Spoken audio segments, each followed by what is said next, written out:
Civic volunteer সঞ্জয়ের বিরুদ্ধে আগেও শ্লীলতাহানির অভিযোগ, স্ত্রীকে মারধরের অভিযোগে ট্যাংরা থানায় নালিশ হয়। পুলিশে চাকরি দেওয়ার নাম করে প্রতারণা করে এই সঞ্জয় রায়। 2,20,000 টাকা প্রতারণা করে দাবি ধৃতের বন্ধুর। নিজেকে পুলিশের সশস্ত্র বাহিনীতে চাকরি করে বলে পরিচয় দিত এই সঞ্জয় রায়। এর আগেও স্ত্রীকে মারধর করার অভিযোগ সামনে এসেছিল তার বিরুদ্ধে। পুলিশে চাকরি দেওয়ার নাম করে প্রতারণার চক্র, তার নামে 2,20,000 টাকা প্রতারণা করে দাবি ধৃতের বন্ধুর। নিজেকে পুলিশের সশস্ত্র বাহিনীতে চাকরি করে বলে পরিচয় দিত সিভিক সঞ্জয়ের বিরুদ্ধে আগেও শ্লীলতাহানির অভিযোগ সামনে এসেছিল।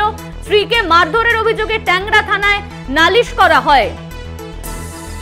এই নিয়ে আমরা কথা বলবো। আমাদের সঙ্গে রয়েছেন আমাদের প্রতিনিধি শাশ্বতী রায়। শাশ্বতী, সঞ্জয় এর আগেও শ্লীলতাহানির অভিযোগ তার বিরুদ্ধে সামনে এসেছিল। 2,20,000 টাকা নিয়ে চাকরি দেওয়ার কথাও তিনি বলেছিলেন। সঞ্জয় রায়কে নিয়ে আর কি আপডেট রয়েছে? দেখো, সঞ্জয়কে নিয়ে এই চাঞ্চল্যকর তথ্যগুলি উঠে আসছে এবং নিজেকে সে সশস্ত্র বাহিনীর পুলিশ বলে দাবি করে এবং পাড়ার লোকেরা এমনটাই জানতো যে সে কলকাতা পুলিশে কনস্টেবল পদে কর্মরত। সেক্ষেত্রে তিনি বারবার করে যেমন যে বিষয়টি সামনে আসছে যে তার একাধিক বৈবাহিক সম্পর্ক এবং তার স্ত্রীকে মারধরের অভিযোগও তার বিরুদ্ধে অভিযোগ দায়ের করা হয় ট্যাংরা থানায়।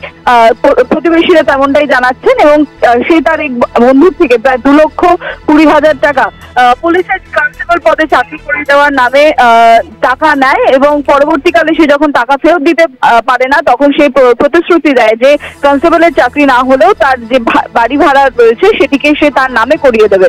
এরকমই একাধিক বিষয় নিয়ে তার চক্র চলতে থাকে এবং তার বাড়ির অন্তত থেকেই ভাঙড় নিউরো স্পেশালিস্ট সেখানে বিভিন্ন লোকজনকে ভর্তি করিয়ে দেওয়ার বিষয়ে একটি চক্র চালানো অভিযোগও তার বিরুদ্ধে রয়েছে। প্রতিবেশীরা তেমনটাই দাবি করছেন। সেক্ষেত্রে এই সঞ্জয়কে ঘিরে যে একাধিক অভিযোগ তা কিন্তু সামনে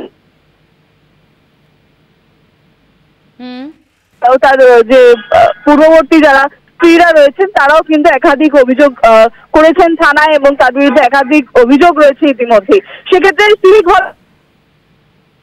তার সক্ষতা ছিল বলে স্থানীয় যারা তার বন্ধু রয়েছেন এবং প্রতিবেশী রয়েছেন তারা কিন্তু দাবি করছেন তাকে একাধিকবার পুলিশের গাড়ি করে যেতে দেখা গেছে এবং এলাকাতে এরকমই একটি প্রভাব সে বিস্তার করেছিল যে সে পুলিশের কর্মরত অবস্থায় এবং তার সঙ্গে যথেষ্ট মাত্রায় উচ্চপদস্থ আধিকারিকদের যোগাযোগ আছে, এরকমই একটি প্রভাব সে পাড়ায় রেখে চলতো, যার জন্যই একাধিক লোকজনের থেকে কনস্টেবলের চাকরি দেওয়ার নাম করে সে কিন্তু টাকা তুলেছে বলে এবং এই প্রতারণার চক্র সে চালাতো বলে অভিযোগ করছেন সঞ্জয়ের বন্ধু এবং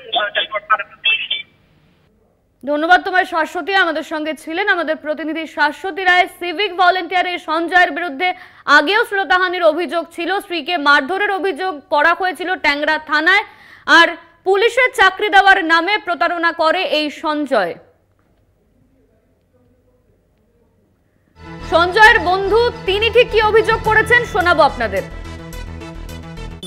পুলিশে ভ্যাকেন্সি বেরিয়েছে, তুই ভর, তারপরে আমি দেখছি কনস্টেবলে 2022-এ।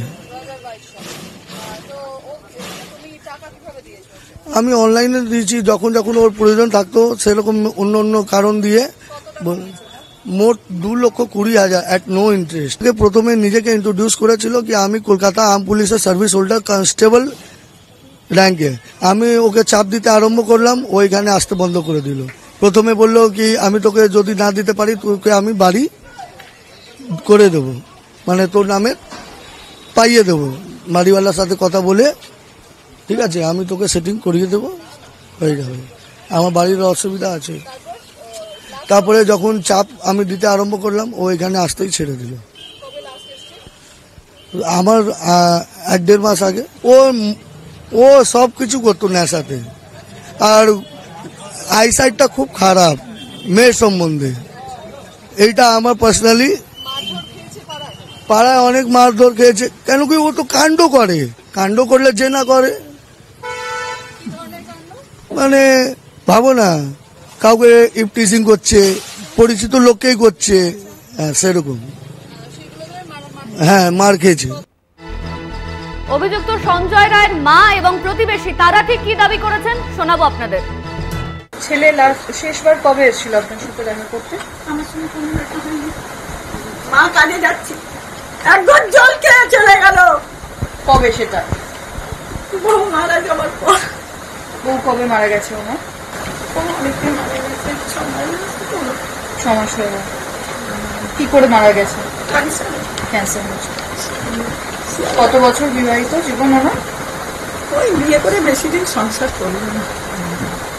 আমার একটা নাতি আসতো, একটা দুটো দিয়ে যেত বউ, এ দুঃখ হতো না। তাকে নিয়ে সংসার আমি জীবন কাটাতাম। মা লক্ষ্মী। ছেলে কোথায় থাকতো? আপনার এখানে থাকতো না তো? এখানে থাকতো। এখানেও থাকতো। কি চাকরি করতো? আপনাকে কি বলেছিল?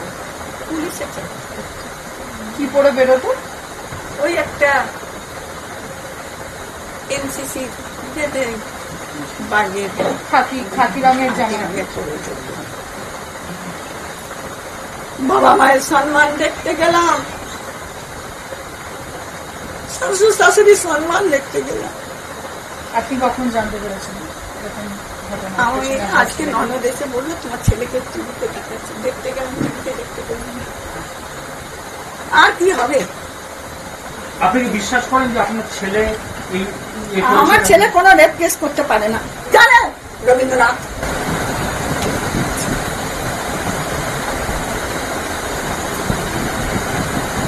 কি বলবেন? আর কি বলবো? একটা মেয়ের জীবন চলে গেল এবং তিনি একজন চিকিৎসক। আপনি একজন মেয়ের হিসেবে কি বলবেন? কোন মেয়েটার জীবন চলে গেল?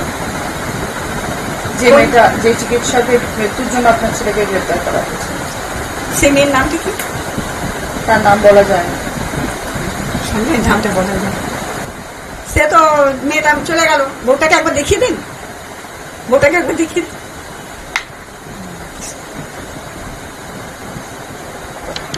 ছেলে শেষ কত লোক কেউ কথা বলতো না। কেন? ছেলে ভালো না, ড্রিঙ্ক ফ্রিঙ্ক খেয়ে থাকতো। ঘরের ভিতরে যা করছে আমরা মুখ লাগতো না। কোনো 4টে বউ চলে গেল, 3টে বউ, তো তাহলে সম্পর্কটা ভাবো কেমন আছে। আর তারপরে হলো কি, বাড়িতে কি হয় সেটা আমরা বলতে পারি না। বাড়িতে সবার বাড়িতে অশান্তি হয়।